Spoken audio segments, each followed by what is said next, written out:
भारत की 5 भूतिया घटनाएं।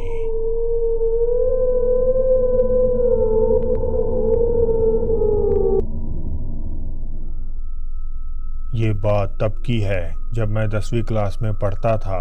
वैसे तो हमारा गांव पटियाला डिस्ट्रिक्ट में है, लेकिन रहते तब हम रूपनगर में थे। एक सुबह तकरीबन 4 बजे जब मेरे पापा और मैं अपने गांव की तरफ जा रहे थे, तो बीच रास्ते में हमने पानी पीने के लिए गाड़ी रोक ली। और जब हम गाड़ी की तरफ वापस मुड़े तो हमने देखा कि उसके अंदर एक औरत बैठी हुई है। मुझे अच्छे से याद है कि रास्ता उस समय एकदम सुनसान था और मैंने गाड़ी के किसी दरवाजे के खुलने की आवाज़ भी नहीं सुनी थी। उस औरत ने शादी का लाल जोड़ा पहन रखा था और चेहरे पर लिपस्टिक और बिंदी भी लगा रखी थी, मानो उसकी नई नई शादी हुई हो। पापा समझ गए कि कुछ ना कुछ तो गड़बड़ ज़रूर है, मगर फिर भी उन्होंने कुछ नहीं किया। हम चुपचाप गाड़ी में बैठे और सफ़र पर चल दिए कि थोड़ी देर बाद पीछे से आवाज़ आई, मुझे अगले गांव में उतार देना। पापा कुछ नहीं बोले और चलते रहे।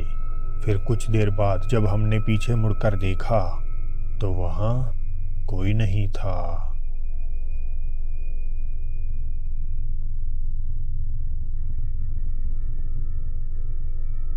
एक बार मैं अपने दोस्त के साथ उसके हॉस्टल के कमरे में रुका हुआ था। कमरा कुछ खास बड़ा तो नहीं था, पर उसमें 4 सिंगल बेड पड़े होने के बावजूद भी ठीक ठाक जगह बची हुई थी। रात के तकरीबन 10 बज रहे थे और मुझे बहुत नींद आ रही थी। हमने सभी बेड्स को एक साथ जोड़ा और सोने की तैयारी करने लगे। मेरा दोस्त दरवाजे की साइड लेटा हुआ था और मैं खिड़की की तरफ। अचानक आधी रात में मेरी आंख खुल गई। मैं उस वक्त खिड़की की तरफ पीठ करके सोया हुआ था। मैंने देखा कि मेरे सामने बेड के बीचों बीच एक पीली आंखों वाला आदमी लेटकर मेरी तरफ देख रहा है। अभी मुझे जगे कुछ ही सेकंड्स हुए थे कि वो चीज़ एकदम से वहां से गायब हो गई, मानो वो मेरे आर पार होती हुई खिड़की से बाहर निकल गई हो।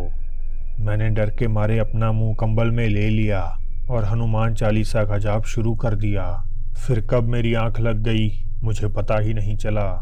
मैंने ये बात अपने सारे दोस्तों को भी बताई, पर उन्होंने इसे मेरा एक सपना समझकर खारिज कर दिया। लेकिन मैं आज भी श्योर हूँ कि वो कोई सपना नहीं बल्कि हकीकत थी।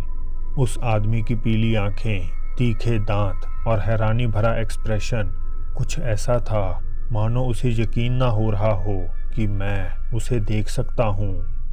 उसके बिखरे बाल और बेरंग चेहरा मुझे आज भी भयभीत कर देता है।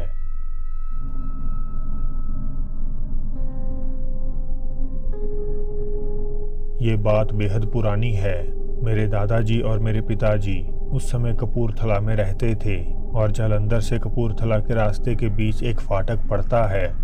उस टाइम पर वो रास्ता आज के मुकाबले काफ़ी सुनसान था और मेरे दादाजी और पिताजी जब जालंधर से रात 3 या 4 बजे वापस आ रहे थे तो फाटक से 1-2 किलोमीटर पीछे उन्हें एक औरत दिखाई दी।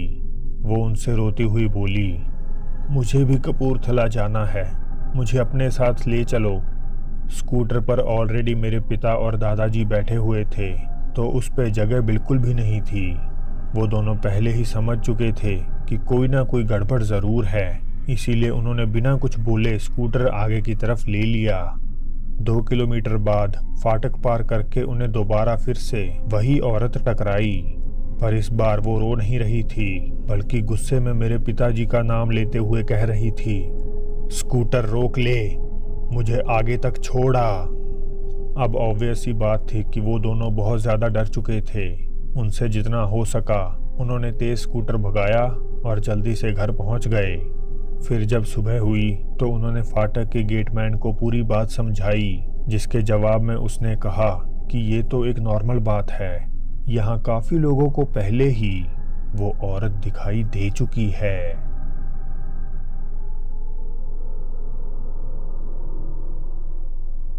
हमने नया खेत लिया था।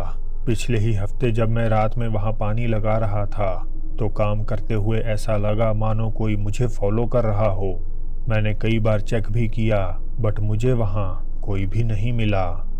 इसे अपना वहम समझ मैं वापस काम पे लग गया।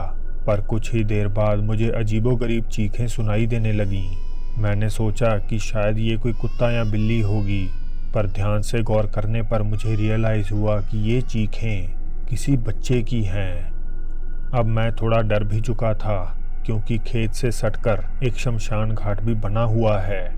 मैं सारी रात खेत को पानी भी लगाता रहा और गायत्री मंत्र का जाप भी करता रहा।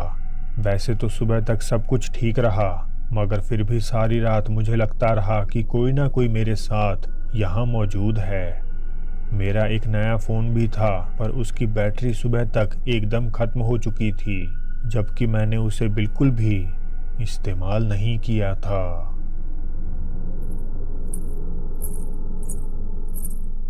जो घटनाएं मैं आपको बताने जा रहा हूँ वो रात तकरीबन 1 बजे की हैं। मुझे हमेशा लगता रहता था कि हमारी छत पर कोई घूम रहा है, मानो कोई फीमेल, क्योंकि वहाँ ऊपर से अक्सर चलने के साथ साथ किसी की पायल की आवाज़ भी सुनाई देती थी।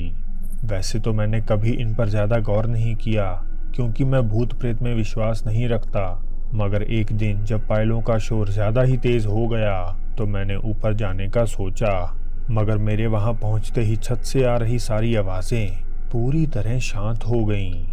अगले कई महीनों तक सब कुछ नॉर्मल रहा, किसी तरह की कोई एक्टिविटी नहीं हुई, मगर फिर एक रात हमारी गली में रहने वाले एक फैमिली का पालतू कुत्ता, जो आमतौर पर काफ़ी शांत रहता है, ज़ोर ज़ोर से गली की तरफ देखकर भौंकने लगा। परिवार वालों ने उसे शांत करवाने की भी कोशिश की, मगर वो चुप ना हुआ और इतने में मोहल्ले के जाग रहे लोगों को गली के बीचों बीच किसी पायल की तेज़ आवाज़ सुनाई दी, मानो कोई वहाँ दौड़ रहा हो। फिर कुछ टाइम बाद वो आवाज़ बंद हो गई, मगर वक्त वही सेम था, रात 1 बजे का।